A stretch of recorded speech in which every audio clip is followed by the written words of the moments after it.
ಅಸ್ಸಲಾಮುಅಲೈಕುಮ್. ಇವತ್ತು ನಾನು ರಂಜಾನ್ ಸೀರೀಸ್ನಲ್ಲಿ ಒಂದು ಸ್ವೀಟ್ ರೆಸಿಪಿ ಮಾಡಬೇಕು ಅಂತ ಅನ್ನಿಸ್ತು. ಯಾಕೆ ಅಂದರೆ ಇವತ್ತು ಶುಕ್ರವಾರ, ರಂಜಾನಿನ ಮೊದಲನೇ ಶುಕ್ರವಾರ. ಸೊ ಹಾಗಾಗಿ ಸ್ವೀಟ್ ಮಾಡಬೇಕು ಅಂತ ಅನ್ನಿಸ್ತು. ಅದು ಬೇಗ ಕ್ವಿಕ್ಕಾಗಿ ಆಗಬೇಕು ಮತ್ತು ತುಂಬ ಟ್ರೆಡಿಷ್ನಲ್ ಆಗಿರಬೇಕು ಮತ್ತು ಹೆಲ್ತಿ ಆಗಿರಬೇಕು ಅಂತ ತುಂಬ ಯೋಚನೆ ಮಾಡಿ ನಾನು ಇವತ್ತು ಸಿಹಿಯಾದ ಗೋಧಿ ಅನ್ನದ ರೆಸಿಪಿಯೊಂದಿಗೆ ಬಂದಿದ್ದೀನಿ.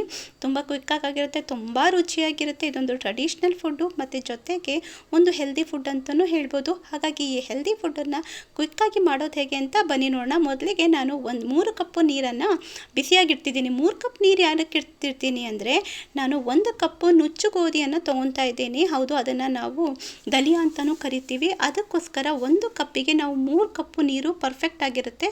ಸೊ ಹಾಗಾಗಿ 1 ಕಪ್ಪಿಗೆ 3/4 ಕಪ್ಪಷ್ಟು ತುಪ್ಪ ಬೇಕು. ಬಟ್ ನೀವು ಅದನ್ನು ಕಡಿಮೆ ಬೇಕಾದರೂ ಹಾಕ್ಕೋಬೋದು.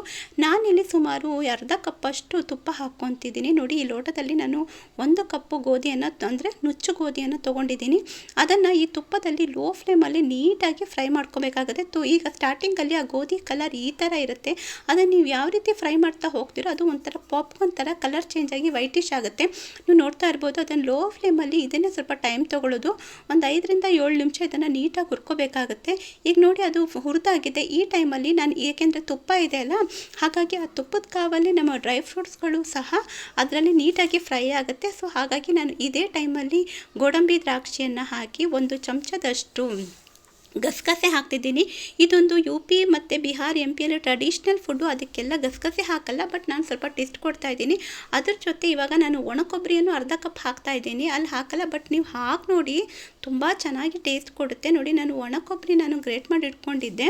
ಅದನ್ನು ಹಾಕಿ ಅದನ್ನು ಅದ್ರ ಜೊತೆ ನೀಟಾಗಿ ಮಿಕ್ಸ್ ಮಾಡ್ಕೊಳ್ಳಿ. ಅಂದರೆ ತುಪ್ಪ ಇದೆಯಲ್ಲ, ತುಪ್ಪದ ಜೊತೆ ಹುರ್ಕೊಳ್ಳಿ. ಇದರಿಂದ ಟೇಸ್ಟು ಅರೋಮ ತುಂಬ ಚೆನ್ನಾಗಿ ಬರುತ್ತೆ. ಮನೆಯೆಲ್ಲ ಘಮ್ ಅಂತಿರುತ್ತೆ. ಈಗ ನೋಡ್ಬೋದು, ನಾವು ಹಾಕಿರುವಂಥ ಒಣ ದ್ರಾಕ್ಷಿ ಆ ತುಪ್ಪದಲ್ಲಿ ಫ್ರೈ ಆಗಿ ಒಬ್ಬು ಬಂದಿದೆ. ಇದರಿಂದನೇ ಗೊತ್ತಾಗುತ್ತೆ ನಮ್ಮ ಡ್ರೈ ಫ್ರೂಟ್ಸ್ ಎಲ್ಲ ನೀಟಾಗಿ ಫ್ರೈ ಆಗಿದೆ ಅಂತ. ಈ ಟೈಮಲ್ಲಿ ನಾವು ಸ್ಟಾರ್ಟಿಂಗಲ್ಲೇ 3 ಕಪ್ ನೀರನ್ನು ಬಿಸಿ ಮಾಡ್ಕೊಂಡು ಇಟ್ಕೊಂಡಿದ್ದೀವಲ್ಲ, ಆ ಬಿಸಿ ನೀರು ಒಟ್ಟಿಗೆ ಹಾಕಕ್ಕೆ ಹೋಗಬಾರ್ದು. ಸ್ವಲ್ಪ ಹಾಕಬೇಕು. ನೋಡಿ, ನಾನು ಸ್ಟಾರ್ಟಿಂಗ್ ಒಂದು ಸ್ವಲ್ಪ ಹಾಕಿ ಅದ್ರ ಹೀಟ್ ಕಡಿಮೆ ಮಾಡಾದ್ಮೇಲೆ ಆಮೇಲೆ ಬಿಸಿಯಾಗಿರುವಂತಹ 3 ಕಪ್ ನೀರನ್ನು, ಹೌದು 1 ಕಪ್ಪು ಗೋಧಿ ನುಚ್ಚಿಗೆ 3 ಕಪ್ಪು ನೀರು ಪರ್ಫೆಕ್ಟ್ ಮೆಜರ್ಮೆಂಟ್ ಆಗಿರುತ್ತೆ. ಅದನ್ನು ನಾನು ಹಾಕಿ ಲಿಡ್ ಕ್ಲೋಸ್ ಮಾಡಿ ಕುಕ್ಕರಲ್ಲಿ 2 ವಿಷಲ್ ತೊಗೊಂಡ್ರೆ ಪರ್ಫೆಕ್ಟಾಗಿ ಗೋಧಿ ಅನ್ನ ರೆಡಿ ಆಗುತ್ತೆ. ಇವಾಗ 1 ಕಪ್ಪು ನಾನು ಗೋಧಿ ನುಚ್ಚು ತೊಗೊಂಡಿರೋದಕ್ಕೆ, ಅಂದರೆ 1 ಲೋಟ, ಅದಕ್ಕೆ ನಾನು 1 ಲೋಟದಷ್ಟೇ ಬೆಲ್ಲವನ್ನು ತೊಗೊಂಡಿದ್ದೀನಿ. ಅದಕ್ಕೆ ಸ್ವಲ್ಪ ಕರ್ಗೋದಕ್ಕೆ ಅರ್ಧ ಇಲ್ಲಾಂದರೆ 1/4 ಕಪ್ಪು ನೀರು ತೊಗೊಳ್ರಿ, ಸಾಕಾಗುತ್ತೆ. ಅದನ್ನು ಬೆಲ್ಲವನ್ನು ಕರೆಸ್ಕೊಳ್ರಿ. ಈಗ ನೋಡ್ಬೋದು ನಮ್ಮ ಗೋಧಿಯನ್ನು ಎಷ್ಟು ಪರ್ಫೆಕ್ಟಾಗಿ, ಎಷ್ಟು ಉದ್ರಾಗಿ ಆಗಿದೆ ಅಂತ, ಎಷ್ಟು ಚೆನ್ನಾಗಿ ಬಂದಿದೆಯಲ್ಲ ಕನ್ಸಿಸ್ಟೆನ್ಸಿ. ಇದನ್ನು ನಾನು ಒಂದು ಬೇರೆ ಪಾತ್ರೆಯಲ್ಲಿ ಶಿಫ್ಟ್ ಮಾಡ್ಕೊಳ್ತಾ ಇದ್ದೀನಿ. ಬೇರೆ ಪಾತ್ರೆಯಲ್ಲಿ ಶಿಫ್ಟ್ ಮಾಡಿಕೊಂಡು ನಾವು ಅದು ಏನು ಮಾಡಿರ್ತೀವಲ್ಲ ಬೆಲ್ಲ, ಅದನ್ನು ಮಿಕ್ಸ್ ಮಾಡ್ಕೊಂಡು ಒಂದು 5 ನಿಮಿಷ ಹತ್ರ ಬೇಯಿಸ್ಕೊಂಡ್ರೆ ಸಾಕು. ನಮ್ಮ ಈ ಗೋಧಿ ಪಾಯಸ, ಗೋಧಿ ಅನ್ನ ರೆಡಿ. ಸಾರಿ, ಪಾಯಸ ಅಲ್ಲ, ಇದು ಅನ್ನ. ಪಾಯಸ ಅಂದರೆ ತೆಳ್ಳಗಿರುತ್ತೆ, ಇದು ಗೋಧಿ ಅನ್ನ. ತುಂಬ ಕ್ವಿಕ್ಕಾಗಿ ಏನಾದರೂ ಸ್ವೀಟ್ ತಿನ್ನಬೇಕಪ್ಪ, ಬೇಗ ಒಂದು 10 ನಿಮಿಷದಲ್ಲೇ ರೆಡಿ ಆಗಬೇಕು, ತುಂಬ ಹೆಲ್ದಿನೂ ಇರಬೇಕು, ಟೇಸ್ಟಿ ಇರಬೇಕು ಅಂದರೆ ಇದನ್ನು ಒಂದು ಸರಿ ಟ್ರೈ ಮಾಡಿ ನೋಡಿ. ಡೆಫಿನೆಟ್ಲಿ ನಿಮ್ಮೆಲ್ಲರಿಗೂ ತುಂಬ ಇಷ್ಟ ಆಗುತ್ತೆ.